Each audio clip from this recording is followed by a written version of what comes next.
Alright everybody, I finally got my flight controller in today. Didn't take quite as long as expected actually, got here pretty quick. This is pretty much the packaging that it came in, just sort of all bunched up together in the package, but you know, looks like it's in pretty decent shape. So we'll get it out of the package here and take a look at the contents. This is the APM 2.6 with the GPS module, the power module, the folding GPS stand. Apparently the bag's harder to open than doing anything else. This is obviously not the 3D Robotics original. This is one of the cheap Chinese remakes or copies. So we'll, once I get the rest of my stuff in here, we'll get it put all together and see how it works. Hopefully it works just fine. I've heard that some people they work great for, and other people they tend to have a little bit of an issue with them, just because, you know, lack of quality control and everything like that. So I'll take a look. So here's the APM unit itself.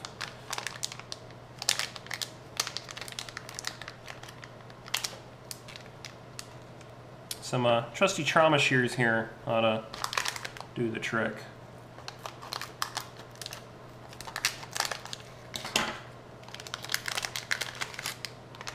So here is the APM 2.6.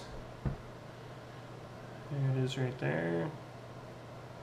You can see all the telemetry spots, GPS. This has got the straight pins, not the side-facing pins. So we'll get this hooked up, and once I get everything else in, this is the one that comes in the nice case. You can get these without the case, you know, and then you can put like a piece of foam or a piece of cotton over the barometer or whatever to keep that sort of protected. But I opted for the one in the case. Just looked a little bit nicer, I thought. Didn't pay a whole lot for it, I think, for the whole kit and everything. There's your USB port. I think I paid $67 for everything, with the GPS unit, the power module, and everything. So yeah, that looks pretty nice. Set that off to the side here for a minute. So I just wanted to throw this out there. Got to take a look at this thing because one of the things that I saw about these is, you know, maybe you should consider putting a piece of foam over the barometer. I mentioned that in my last video. And so I decided to take this thing apart. There's just 4 screws that go in the base here. They come out really easy. Pretty small screwdriver is all you really need for it. But as you pull the thing apart, you know, this isn't one that's actually from 3D Robotics. You know, they're a really expensive one, but it does have the 3DR labeling on the board. So, you know, maybe they at least got a decent board for it. But then I pull it apart a little bit further, and I was actually quite pleasantly surprised to see, if I can get it apart here again, right there. They already put a piece of foam over it. You don't have to worry about anything. It's not stuck on there by any means, but it just sort of is held in there by the case, but that, you know, it's thick enough that it'll still sit in place just fine. I was rather impressed to see that they even put that piece of foam in there. Guess I gotta be honest, I'm not sure what this cable is for. Maybe for telemetry? Not sure. So here's the GPS puck. It's actually bigger than I thought it was going to be. For some reason, I guess I expected it to be a little bit smaller.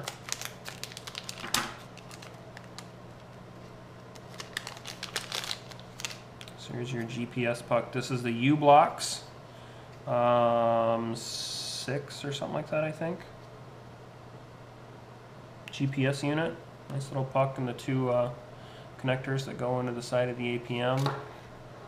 It's just got the 2 connections right down here in that corner where these will plug into. They're sort of right next to each other. They used to be spread out farther.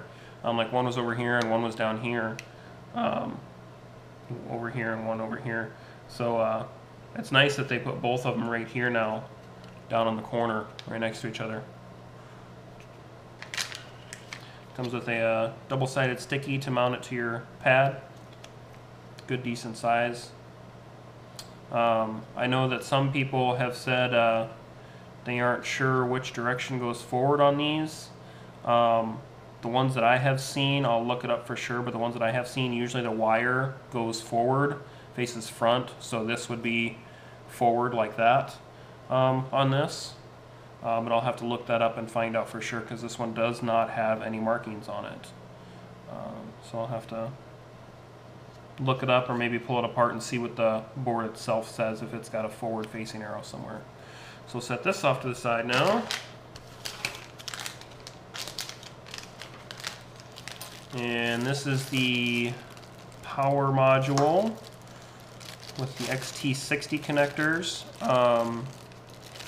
After doing a lot of research on these, you have the option to where you can either use the power that comes into this through your ESCs using a jumper. There's a little jumper in here somewhere. It's right down in here. I don't know if it'll focus on that or not. But there's a little jumper in there that actually circulates power throughout the entire board. But I'm going to use this power module just because it's going to supply a steady 5 volts that the APM requires. And so actually I'll have to pull that jumper out of there.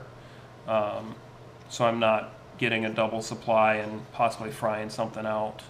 So I'm going to use this power module.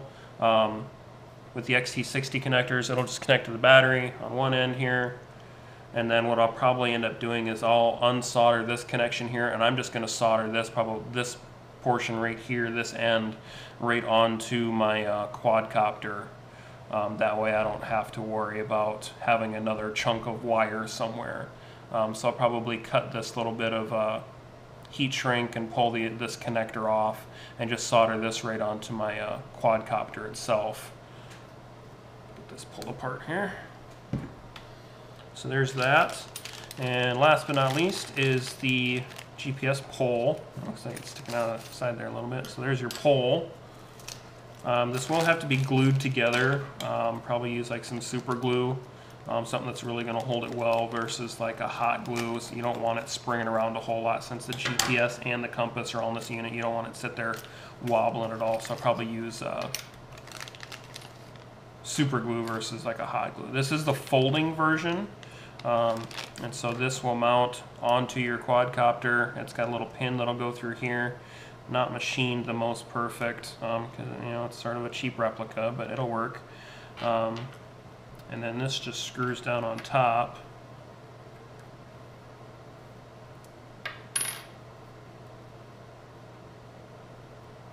It does actually have a little bit of a flat spot there to be able to make sure you lock it in with a screw that'll go in there.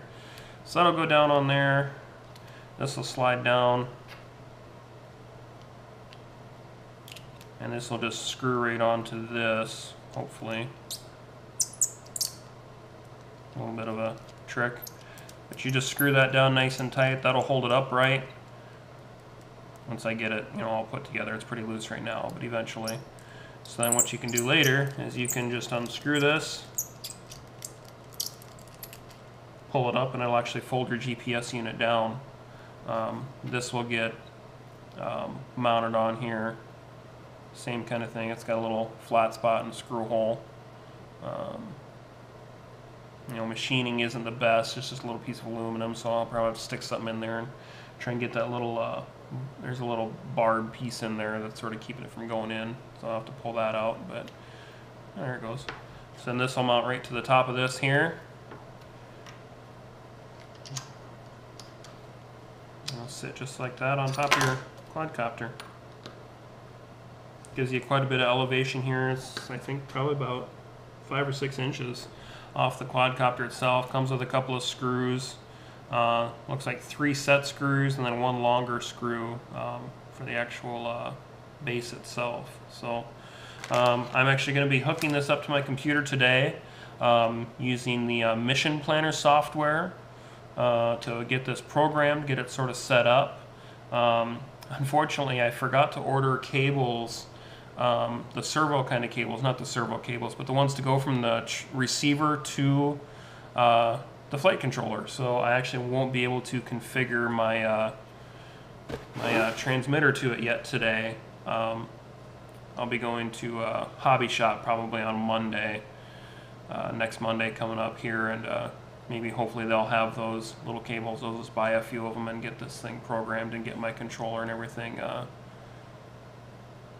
get it all calibrated, get that all ready to go. And I've got a kit coming that's got my motors, my ESCs, my 450 frame, and everything, props and all that.